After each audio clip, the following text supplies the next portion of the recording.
Hello again, Reds. Welcome back. Liverpool are in the middle of a quiet but very important transition. And while big money signings and exciting young talents grab the headlines, there's a deeper story unfolding behind the scenes. It's a story about identity, planning, and one Liverpool-born midfielder whose future now feels more uncertain than ever, Curtis Jones. Over the past few seasons, Liverpool's transfer strategy has clearly shifted. The club that once waited patiently for players to prove themselves at senior level is now moving earlier, faster, and with far more aggression in the market. A recent £60 million deal for a highly rated young defender is the clearest sign, yet that Liverpool believe the old ways no longer work. According to respected journalist David Lynch, this is not reckless spending, but a response to a football world that has completely changed. As Lynch explained during deadline day coverage, Liverpool now know that if they hesitate, elite young talents are gone in an instant. Clubs across Europe are tracking players at 16, 17, 18 years old, and the competition is brutal. In the past, Liverpool could wait for a Mohamed Salah or Sadio Mane to shine in their early 20s, or for Virgil van Dijk to dominate the Premier League before making a move. Lynch believes that path is now basically closed. Players of that level are being snapped up long before they ever reach a Southampton or similar stepping-stone club. This has forced Liverpool to adapt. The club is now trusting its scouting department more than ever, especially when it comes to young defenders.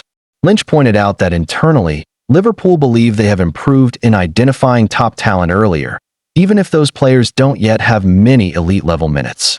That's why they're willing to spend big now, rather than risk missing out later. But while recruitment is moving forward, retention is becoming a serious concern. And this is where Curtis Jones enters the conversation. Jones is not just another squad player. He is Liverpool through and through. A Scouser. A boyhood Red. Someone who has been at the club since he was 7 or 8 years old. In many ways, he represents the emotional core of the team. Yet, despite that, his contract situation has become increasingly worrying. Interest from clubs like Inter Milan and Tottenham is no longer just background noise according to Lynch. That interest is real, it's persistent, and most concerning of all for Liverpool, it appears to be welcomed by the player. Lynch admitted that he would now be almost surprised if Jones signs a new contract. That's a huge statement. From Liverpool's perspective, this is massively disappointing. Jones may not always be the first name on the team sheet, but he plays a lot of games, offers tactical flexibility, and brings a level of control and intelligence that managers value. Lynch was clear on this point. Jones is genuinely useful. He's not just filling space or making up numbers. So the obvious question is, how has it reached this point? Lynch openly questioned whether Liverpool have done enough to make Jones feel truly valued. He described the situation as pretty terrible for the club, especially considering Jones is now the only Scouser in the squad. When you've developed a player for over a decade, letting his future drift into uncertainty feels like a failure of planning. Lynch asked a very simple but powerful question. Is there really no contract Liverpool could offer that Jones would be happy with? Contract talks, according to Lynch, are not completely dead. Jones' recent public comments suggest that his representatives have outlined what a deal might look like, and now the ball is in Liverpool's court. But time is ticking. If nothing is resolved, Liverpool could soon be forced into a decision they don't want to make. Sell him while they still can, or risk losing control of the situation altogether. This isn't just about one player. It speaks to a wider challenge Liverpool are facing. The club wants to stay financially disciplined while operating in a market that punishes hesitation. Homegrown players who are genuinely useful are incredibly valuable, not just for squad rules, but for culture and continuity. Allowing that to drift, as Lynch warned, has no real justification. And the uncertainty doesn't stop in midfield. Defensive depth remains another concern. Liverpool's failure to secure late cover has left the squad vulnerable if injuries pile up. Lynch suggested the club may have left it too late, and while it might not become a disaster, the risk is clearly there. If those risks lead to missing out on Champions League football, the criticism will be fierce. As Lynch bluntly put it, decisions are made, and judgments come at the end. Even at academy level, the pressure is intense. Rival clubs are circling constantly, and until young players sign professional deals, nothing is guaranteed. Retention, once a strength, is now one of Liverpool's toughest battles. All of this paints a picture of a club at a crossroads. Liverpool are scouting earlier, spending sooner, and adapting to a faster, harsher market. But unresolved contract situations, especially one as symbolic as Curtis Jones, threaten to undermine that progress. If Liverpool want this new era to succeed, recruitment and retention must move in sync. The next 12 months could define not just Curtis Jones' future, but how Liverpool balance ambition with identity in a rapidly changing football world. Don't forget to like and subscribe so that you won't miss anything.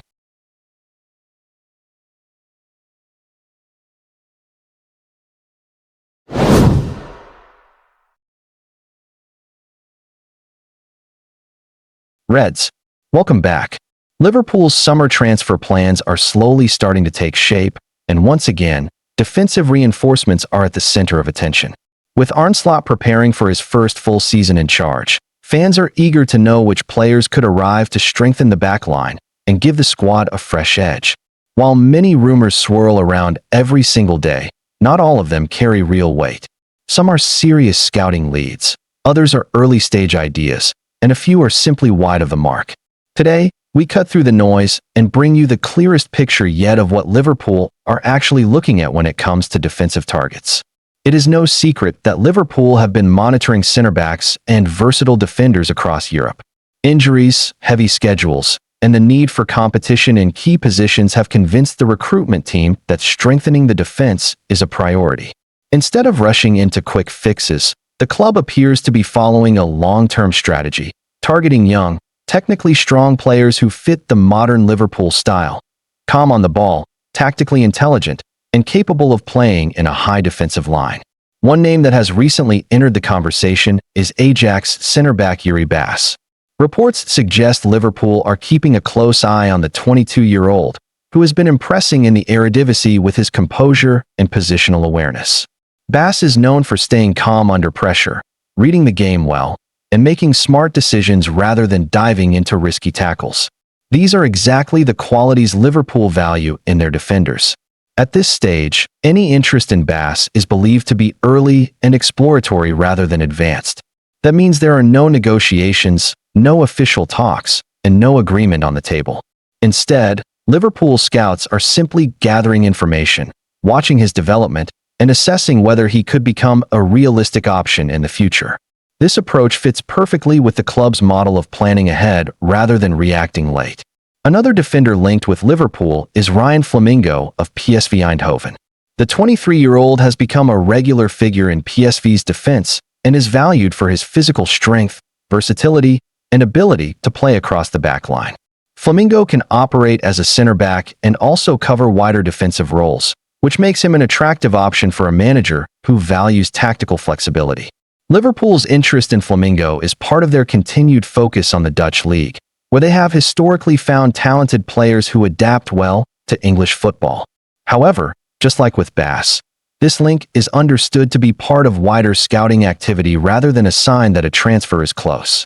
Liverpool are essentially building a shortlist, ensuring that when the time comes to move, they already know who fits their system. While some names are being seriously monitored, others can now be firmly ruled out.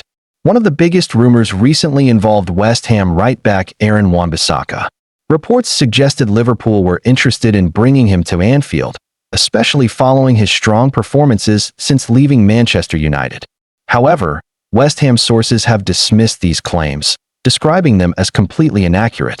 Further transfer roundups have backed up this stance, making it clear that Wan-Bissaka is not on Liverpool's radar. This serves as a reminder that not every rumor should be taken at face value. With Liverpool being one of the biggest clubs in the world, they are often linked with players simply because it generates clicks, not because a deal is actually being discussed. When you look at the bigger picture, a clear pattern emerges. Liverpool are not desperate for quick signings, nor are they planning a dramatic overhaul of the defense. Instead, they are carefully studying the market, identifying young defenders with high potential, and preparing for future windows. Arne Slot is expected to play a key role in shaping these decisions. His style of football relies on defenders who are comfortable in possession, disciplined in their positioning, and confident stepping into midfield when required. This explains why players like Bass and Flamingo are being watched, while more traditional defensive profiles may not be a priority. For fans, this approach should be encouraging. It shows that Liverpool are thinking long-term, planning sustainably, and avoiding panic buys. The club wants to add quality, depth, and competition, not just numbers. So, while we may not see an immediate defensive signing tomorrow, the groundwork is clearly being laid behind the scenes. The scouting network is active, the shortlist is growing, and the club is positioning itself to strike when the right opportunity appears. As always, expect more names to emerge, more speculation to surface, and more debates among supporters. But remember, only a small percentage of rumors ever turn into real transfers. The key is to focus on credible reports and understand the wider strategy Liverpool are following. That's all for today's Liverpool transfer update. Don't forget to like and subscribe so that you won't miss anything.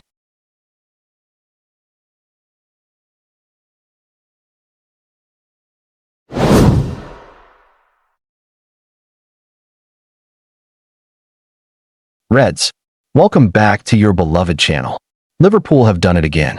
Another big move. Another young talent. Another transfer that has the football world talking.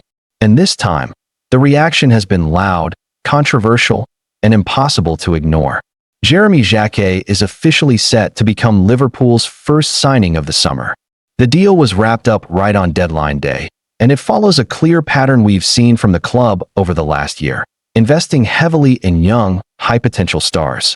We've already watched Liverpool bring in exciting names like Giovanni Leone, Hugo Ekitike, and Florian Wirtz for major fees. Now, the Reds have added another name to that growing list, 20-year-old French center-back Jeremy Jacquet from Rennes. Jacquet had options. Chelsea were strongly interested. Other European clubs were monitoring his situation. But the young defender chose Anfield. He chose Liverpool. And later this year, he will officially link up with the Premier League champions. For now, Jacquet will remain in France for the rest of the season. He could even feature for Rennes against Marseille midweek or play again this weekend. That decision alone has already sparked debate. Liverpool legend Jamie Carragher questioned the logic behind paying such a huge fee for a player who won't arrive immediately. Some fans agree. Others believe this is simply smart long-term planning. But the strongest reaction so far has come from a World Cup winner. Former France striker and 1998 World Cup champion Christophe Dugarry did not hold back when discussing the transfer. Speaking on French radio, he mocked Liverpool for the size of the fee and labeled the Reds suckers for agreeing to pay around €72 million. Dugarry made it clear he has nothing against Jacquet as a player. In fact, he praised him and wished him well. But he believes the price is wildly inflated and says Rennes did an amazing job convincing Liverpool to pay such a huge amount. In simple terms, Dugarry's message was this: Rennes found a club willing to overpay, and Liverpool were that club. Strong words. Very strong words. So let's talk about the numbers. The deal is believed to be worth £55 million plus £5 million in add-ons, making it around £60 million in total. That is a massive fee for a 20-year-old defender who is still developing and has limited top-level experience. Naturally, fans are asking an important question. Is Jeremy Jacquet really worth that much? The truth is, only time will tell. Liverpool clearly sees Jacquet as a long-term investment. They believe he has elite physical qualities, strong defensive awareness, and the potential to become a top center-back in the future. At 20 years old, he has plenty of time to grow. But expectations will be high. When you arrive with a £60 million price tag, people expect results. They expect performances. They expect progression. Another interesting part of this story is where Jacquet fits into the squad. If Virgil van Dijk and Ibrahima Konate both remain at Liverpool next season, Jacquet will likely start as a third-choice center-back. That means he may not play every week. He may need patience. He may need time to adapt to English football. And that raises another question. Why spend so much money on a player who might not even be a regular starter straight away? This is where Liverpool's bigger plan becomes clear. The club is building for the future. Van Dijk is not getting younger. Konate has had injury issues. Joel Matip has already left. Liverpool are preparing for the next generation of defenders before a crisis happens. They don't want to wait until they are desperate. They want to act early. Now let's talk about finances. Many fans worry that spending so much money now could limit Liverpool in future windows. But according to finance expert Adam Williams, there is no need to panic. He explained that Liverpool still have plenty of room under Premier League profit and sustainability rules. When you include allowable investments like the academy, women's team, infrastructure, and community projects, Liverpool are in a very healthy position. Even under UEFA's squad cost ratio rules, Liverpool are not expected to face major problems. In simple terms, Liverpool can still spend more. Even if they fail to qualify for the Champions League next season, their strong commercial revenue, smart wage structure, and relatively cautious spending in previous seasons mean they could still go big again in the summer. That is huge. It tells us something important. The Jacquet deal is not a sign that Liverpool are done. It may only be the beginning. So while Christophe Dugarry calls Liverpool suckers, the club clearly believes they are being smart. They are betting on potential. They are betting on development. They are betting that Jeremy Jacquet will one day be worth far more than £60 million. And if that happens, this transfer will look like a masterstroke. But if Jacquet struggles, if he fails to adapt, or if he never becomes a top defender, then the criticism will only grow louder. That is the risk with modern football. Big money, big pressure, big expectations. One thing is certain though, Liverpool are not standing still. They are planning ahead. They are building for the future. And they are not afraid to spend to do it. So Reds, what do you think? Is Jeremy Jacquet a future world-class defender? Or is this another example of football's crazy transfer market? Drop your thoughts in the comments below. Don't forget to like and subscribe so that you won't miss anything.